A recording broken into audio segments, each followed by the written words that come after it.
৩০০ kilometre গতিতে bullet ট্রেনে ছুটবে বাংলাদেশ, আর এই দৃশ্য দেখে নীরবে কাঁদছে মোদি। যখন একটা জাতি নিজের পায়ে দাঁড়াতে শেখে, তখন সবচেয়ে অস্বস্তিতে পড়ে সেই সব প্রতিবেশীরা যারা এতদিন ধরে তাকে ঠেলে রেখেছিল নিচে।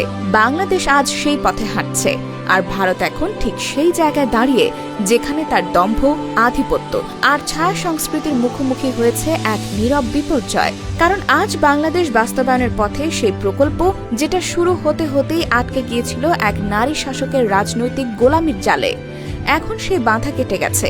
কলম ঘুরেছে নতুন নেতৃত্বে, আর বাংলাদেশ ছুটছে ঘন্টায় ৩০০ কিলোমিটার গতিতে, এমন এক গতিতে যার আওয়াজ পৌঁছে যাচ্ছে দিল্লির দালানে। সময়টা ২০১৭। চীনের রাষ্ট্রায়ত্ত কোম্পানির একদল কর্মকর্তা ঢাকার এক সম্মেলন কক্ষে ঢুকে সরকারের সামনে টেবিলে রেখে যায় একটা প্রকল্প, ঢাকা থেকে চট্টগ্রাম পর্যন্ত উচ্চ গতির বুলেট ট্রেন। পরিকল্পনা ছিল প্রস্তুত, নকশা তৈরি, অর্থায়নের হিসাব ক্লিয়ার। চীন সরবরাহ করবে মোট খরচের ৮০%, বাংলাদেশ দেবে মাত্র ২০%। মোট ব্যয় আনুমানিক $১১.৪ বিলিয়ন। উদ্দেশ্য ছিল ৫ থেকে ৬ ঘন্টার যাত্রাকে নামিয়ে আনা মাত্র ৫৫ মিনিটে। এই প্রকল্প বাস্তবায়ন হলে রেলপথ ঘিরে গড়ে উঠবে ৬টি মেগা স্টেশন, তৈরি হবে নতুন শিল্পাঞ্চল, কর্মসংস্থান, ব্যবসা, পর্যটন, সবকিছুর এক বিশাল ঢেউ। কিন্তু দরকার ছিল শুধু একটি স্বাক্ষর, একজন প্রধানমন্ত্রীর একটি সিল, আর সেই সিলটা আর কখনোই আসেনি। কারণ সেই সময় শেখ হাসিনা কেবল বাংলাদেশের প্রধানমন্ত্রী ছিলেন না, তিনি হয়ে উঠেছিলেন ভারতের বর্ডার ম্যানেজার। দিল্লি থেকে যখন ফোন আসত চীনের সঙ্গে বাড়তি ঘনিষ্ঠতা নয়, তখন ঢাকার গণভবনের টেবিলে পড়ে থাকত চীনের দেওয়া নথিপত্র। তাতে ধুলো জমত, আগ্রহ হারাত কর্মকর্তারা, আর প্রকল্প থেমে যেত রাজনৈতিক নতজানুর নিচে। ৭ বছর ধরে সেই প্রকল্প পড়েছিল ঠায়, না বাতিল না এগিয়ে, এক অদ্ভুত দাসত্বের নিদর্শন হিসেবে। বাংলাদেশের মতো ১৭ কোটি মানুষের দেশ, যাদের উন্নয়ন সময়ের দাবি ছিল, তাদের সেই সময়টাই আটকে রাখা হয় ভারতের মোদির অসুবিধা বিবেচনায়। চীনের প্রস্তাব ছিল একেবারে স্বচ্ছ, তারা প্রযুক্তি দেবে, ডিজাইন দেবে, ইনফ্রাস্ট্রাকচার গড়বে, এমনকি ট্রেন চালাতে সহায়তাও করবে। আর বাংলাদেশ যা পেত তা ছিল একটি শক্তিশালী রেলপথ, যেটা যোগাযোগ এবং বাণিজ্যের, শিল্পের আঞ্চলিক এক আধিপত্যের পথ। এই রেলপথ এক ধরনের রাজনৈতিক ঘূর্ণি তৈরি করত পুরো উপমহাদেশে। ভারত সেটা খুব ভালো করেই জানত, কারণ এই বুলেট ট্রেন মানে বাংলাদেশের বন্দর আরও সহজলভ্য হতো চীন সহ অন্যান্য দেশগুলোর জন্য। এতে ভারতীয় আগ্রাসনের মুখে একটা বড় কৌশলগত ধাক্কা আসত, আর এই কারণে দিল্লি তা হতে দেয়নি। আর শেখ হাসিনা, তিনি চুপ ছিলেন, বরং চীনের সঙ্গে বৈঠকের খবর লুকিয়ে রেখেছেন বহুবার। রেল মন্ত্রণালয় ২০২০ সালের মধ্যে সম্ভাব্যতা যাচাই এবং বিস্তারিত নকশার কাজ শেষ করে। তখনও বাস্তবায়নের ঘোষণা আসেনি। প্রকল্পটা কেবল এক জায়গায় আটকে ছিল, রাজনৈতিক অনুমোদন। সেদিকে তাকেই একসময় দেশের প্রকৌশলীরা বুঝে গিয়েছিলেন, যতই গবেষণা হোক, যতই বাজেট থাকুক, এই প্রকল্প বাস্তবায়ন সম্ভব না যদি দেশের নেতৃত্ব স্বাধীন না হয়। এভাবে সময় গড়িয়েছে, বছর কেটেছে, আর দেশের অর্থনীতি বন্দর নির্ভর হয়েও যোগাযোগ ব্যবস্থার উন্নয়নের সুযোগ হারিয়েছে বারবার। এরই মধ্যে ২০২৪ সালে আসে এক ঐতিহাসিক টার্নিং পয়েন্ট। জনগণের বিক্ষোভ, বিদেশি কূটনৈতিক চাপে শেখ হাসিনার সরকার বিদায় নেয়। একই দিনে পালিয়ে যান ভারতের গন্তব্যে, এবং সেই মুহূর্তেই খোলা হয় দীর্ঘদিন আটকে থাকা সেই বুলেট ট্রেন ফাইল। নেতৃত্বে আসে ডক্টর ইউনূস, একজন নীতিনিষ্ঠ, আন্তর্জাতিকভাবে স্বীকৃত ব্যক্তি, যিনি রাজনীতির বাইরে হলেও দেশ গড়ার কাজে রাজনীতির চেয়ে বড় চিন্তাভাবনা রাখতে সক্ষম। তিনি সই দেন, দ্রুত প্রকল্প অফিস খোলে, ফের চীন আসে, এবং কাজ শুরু হয় রাতারাতি। এই প্রকল্প কেবল রেল নয়, এটা একটা প্রতীক, যেখানে একটা জাতি বহুদিন পর আবার নিজের সিদ্ধান্ত নিচ্ছে নিজে। ভারত এতে খুশি হওয়ার কথা না, কারণ এখন তারা বুঝতে পারছে বাংলাদেশের মানুষ এখন চোখে চোখ রেখে কথা বলে। তারা কারো অনুমতিতে দেশের উন্নয়ন থামিয়ে রাখে না, বরং যেটা দেশের স্বার্থ সেটাই বাস্তবায়ন করে। আর এই দৃশ্যই ভারতকে আতঙ্কিত করে তুলেছে। দিল্লি এখন জানে, এই ট্রেন যখন ছুটবে ঘন্টায় ৩০০ কিলোমিটার গতিতে, তখন ছুটবে বাংলাদেশের আত্মবিশ্বাসও, যেটা আর কোনোদিন আটকানো যাবে না। যে সময়টায় চীন তার উচ্চগতির রেল প্রযুক্তি নিয়ে সারা পৃথিবীতে ছড়িয়ে পড়ছিল, সেই সময় বাংলাদেশের জন্য তারা একই সুযোগ এনে দিয়েছিল। প্রকল্পের সম্ভাব্যতা যাচাই, বাজেট, প্রযুক্তিগত সহায়তা, সবকিছু একদম পরিপূর্ণ ছিল। বাংলাদেশের কাছে এমন একটা প্রকল্প মানে ছিল দক্ষিণ এশিয়ার একক আধিপত্য তৈরির সুযোগ। চট্টগ্রাম বন্দর যেভাবে দক্ষিণ পূর্ব এশিয়ার লজিস্টিক গেটওয়ে হয়ে উঠতে পারত, তা ভারত ভালো করেই জানত। আর এই কারণে এই প্রকল্পকে কেবল বন্ধ করেই তারা থেমে থাকেনি, বরং বহু স্তরে ষড়যন্ত্র করা হয়েছিল যেন এটা বাস্তবায়ন না হয়। শেখ হাসিনার সরকার তখন এমনভাবে চলছিল যেন বাংলাদেশ নয়, দিল্লির এক প্রদেশ চালাচ্ছে। ভারতের পররাষ্ট্র মন্ত্রণালয় থেকে কোনো বার্তা এলেই সেটা যেন বঙ্গবন্ধু ভবনে আইন হয়ে যেত। বিশেষ করে চীন নিয়ে যতবার বাংলাদেশ কোনো কৌশলগত সিদ্ধান্ত নিতে গেছে ততবার ভারত সতর্কতা জানিয়েছে, আর শেখ হাসিনা সেটা মাথা পেতে মেনে নিয়েছেন। ঠিক এই কায়দাতেই আটকে গিয়েছিল বুলেট ট্রেন প্রকল্প, কারণ এই প্রকল্প ছিল শক্তির ভারসাম্য বদলে দেওয়ার মতো কিছু। শেখ হাসিনার সেই কলম থেমে গিয়েছিল মোদির এক ফোন কলে। এটা আজ আর কোনো গুজব নয়, এটা বাংলাদেশের প্রতিটি নীতি নির্ধারকের মুখে মুখে।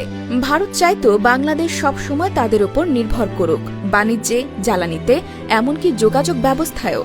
তাদের ভয় ছিল যদি চীন বড় কোনো অবকাঠামো গড়ে তোলে তাহলে দক্ষিণ এশিয়ায় ভারতের নিয়ন্ত্রণ আর থাকবে না।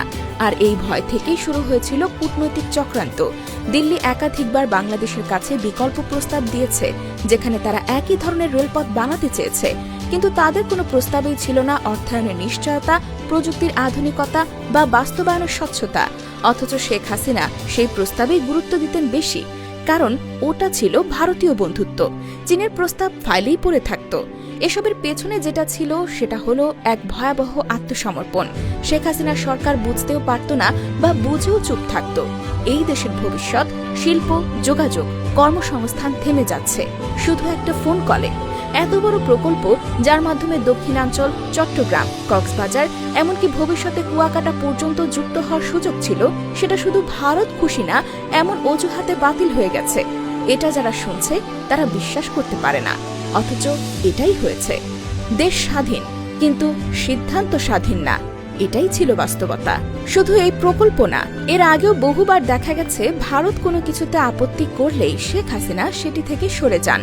তিস্তা চুক্তি, ট্রান্সশিপমেন্ট সুবিধা, রোহিঙ্গা সমস্যা, সব জায়গাতেই ভারতের স্বার্থকে বেশি গুরুত্ব দেওয়া হয়েছে। দেশের স্বার্থ বাদ পড়ে গেছে। জনগণ এসব সহ্য করেছে বছরের পর বছর ধরে, কারণ তারা জানত একটা সময় আসবে যখন এসব অন্যায়ের হিসাব চাইবে কেউ। 2024 সালের 5 আগস্ট সেই সময় এসেছিল। শেখ হাসিনা দেশ ছেড়ে পালিয়েছেন, আর বাংলাদেশের মানুষ নতুন একজনের হাতে ক্ষমতা দিয়েছিল, যিনি দিল্লির হুমকি শুনে কলম থামান না। ডক্টর ইউনূস এই দায়িত্ব নেওয়ার পর প্রথম যে কাজগুলোর দিকে মন দিয়েছিলেন তার মধ্যে অন্যতম ছিল চীন বাংলাদেশের আটকে থাকা বড় প্রকল্পগুলো চালু করা। আর প্রথমেই খোলা হয় বুলেট ট্রেন প্রকল্পের সেই ধুলোমাখা ফাইল। নতুন নেতৃত্ব জানে দেশের উন্নয়ন কেউ উপহার দিয়ে দেয় না, যেটা দরকার সেটা ছিনিয়ে নিতে হয়। আর এই বাস্তবতা থেকেই কাজ শুরু হয়। চীনের প্রতিনিধি দল আবার আসে। এবার আর কোনো গোপনতা থাকে না, কোনো ফাঁকা প্রতিশ্রুতি থাকে না। প্রকল্প অফিস খোলে, মাটিতে খুঁটি বসে, আর বাংলাদেশের মানুষ দেখতে পায় দীর্ঘ 7 বছর যারা কাজ আটকে রেখেছিল তারা আজ কলকাতার কোনো ঘরে নিঃসঙ্গ হয়ে বসে আছে। ঢাকা থেকে চট্টগ্রাম মাত্র 55 মিনিট। এই একটি লাইনের মধ্যেই আছে বাংলাদেশের ভবিষ্যৎ, দক্ষিণ এশিয়ার বাণিজ্যের দিক পরিবর্তনের ইঙ্গিত এবং ভারতের বহু বছরের স্বপ্নভঙ্গ। এটা কোনো সাধারণ ট্রেন প্রকল্প না, এটা হচ্ছে বাংলাদেশের কৌশলগত স্বাধীনতা, অর্থনৈতিক ছুটে চলা আর ভারতের সীমান্ত নির্ভর মানসিকতার বিপরীতে এক গণচাপ। শেখ হাসিনা যখন দিল্লির খুশি রাখতে গিয়ে এই প্রকল্প আটকে রেখেছিলেন তখন হয়তো ভেবেছিলেন ইতিহাস ভুলে যাবে, কিন্তু জনগণ ভুলেনি। এখন সেই প্রকল্প দাঁড়িয়ে গেছে নতুন নেতৃত্বে। এখন যে 6টি মেগা স্টেশনের কথা বলা হচ্ছে সেই স্টেশনগুলোকে কেন্দ্র করে গড়ে উঠবে নতুন নতুন শিল্প এলাকা, সাপ্লাই চেইন হাব, ব্যবসা বাণিজ্যের কেন্দ্র। কক্সবাজার থেকে সীতাকুণ্ড, ফেনী থেকে নোয়াখালী, এই অঞ্চলের মানুষের জীবনে পরিবর্তন আসবে, যার সঙ্গে ভারতের কোনো সম্পর্ক থাকবে না।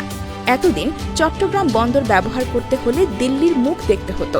এখন বুলেট ট্রেনের মাধ্যমে সেই বন্দর আরও সহজলভ্য হবে চীন, মালয়েশিয়া, জাপান, এমনকি ইউরোপীয় দেশগুলোর কাছে, যারা ভারতের রাজনৈতিক হস্তক্ষেপ ছাড়াই কাজ করতে চায়। এই রেলপথের মাধ্যমে বাংলাদেশের পুরো অর্থনীতি যুক্ত হবে এক গতিশীল চালায়। ঢাকার মানুষ যদি 1 ঘন্টার কম সময়ে চট্টগ্রাম গিয়ে ব্যবসা করতে পারে তাহলে বাণিজ্যের ধরনই বদলে যাবে। পর্যটন, রপ্তানি, ই-কমার্স, উৎপাদন সব কিছুতে গতি আসবে। এখন যেসব পণ্য বন্দরে আসার পর ঢাকায় পৌঁছাতে 1 দিন লাগে, বুলেট ট্রেন চালু হলে সেটা কয়েক ঘন্টায় পৌঁছে যাবে। এর অর্থ হচ্ছে কম সময়, কম খরচ, বেশি মুনাফা। আর এই হিসাবটাই ভারতের গায়ে আগুন ধরিয়ে দিচ্ছে, কারণ ভারত এই সুবিধা চায়, কিন্তু বাংলাদেশকে তার কৃতজ্ঞ দাস হিসেবে রাখতে চায়। চট্টগ্রাম বন্দর এশিয়ার সবচেয়ে সম্ভাবনাময় ট্রান্সশিপমেন্ট হাবগুলোর মধ্যে একটিতে পরিণত হচ্ছে, কিন্তু এতদিন ভারত সেটাকে ব্যবহার করেছে নিজের শর্তে। এখন বাংলাদেশ নিজের জন্য বন্দর, রেলপথ, করিডোর খুলে দিচ্ছে, যেখানে ভারতের হাত থাকবে না।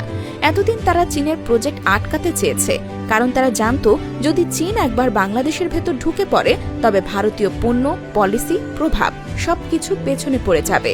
এখন তাই হয়েছে।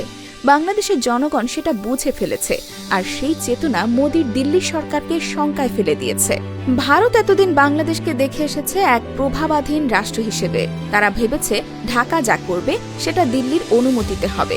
সেই মানসিকতা এতটাই গভীরে ছিল যে ভারতের মিডিয়া আজও বিশ্বাস করে না বাংলাদেশ নিজেই এত বড় একটা সিদ্ধান্ত নিতে পারে। কিন্তু তারা ভুলে গেছে এই জাতি 1971 সালে নিজের রক্ত দিয়ে দেশ নিয়েছে, আর এখন নিজের ঘাম দিয়ে উন্নয়ন নেবে। কেউ বাধা দিলে সরে যেতে শিখেছে। শেখ হাসিনার শাসনকালে ভারতের যে একচেটিয়া প্রভাব ছিল, এখন সেটা এক ঝড়েই উড়ে গেছে। আর এই ঝড়ের নাম বাংলাদেশের গণচেতনা। আজ চট্টগ্রাম থেকে ঢাকা বুলেট ট্রেন চালু হলে সেটা হবে একটা নতুন যুগের সূচনা। ভারত যে আধিপত্য চেয়েছিল সেটা এবার ভেঙে যাচ্ছে। শেখ হাসিনা যে আত্মসমর্পণ করেছিল সেটা এবার বদলে যাচ্ছে আত্মবিশ্বাসে। আর জনগণ যে নীরব লাঞ্ছনা সহ্য করেছিল, এখন সেটা পাল্টে যাচ্ছে গর্জনে। এই রেলপথ ঘন্টায় 300 কিলোমিটার গতিতে চলবে, কিন্তু তার চেয়েও দ্রুত বদলাবে দেশের মুখ। এখন আর কেউ আমাদের থামিয়ে রাখতে পারবে না। ভারতকে বুঝে নিতে হবে বাংলাদেশ এখন নতুন যুগে ঢুকেছে। বন্ধুত্ব চাইলে সমানভাবে আসতে হবে, চুক্তি করতে চাইলে শর্ত ছাড়তে হবে, আর যদি শাসন করতে চায় তাহলে দরজা বন্ধ থাকবে চিরতরে।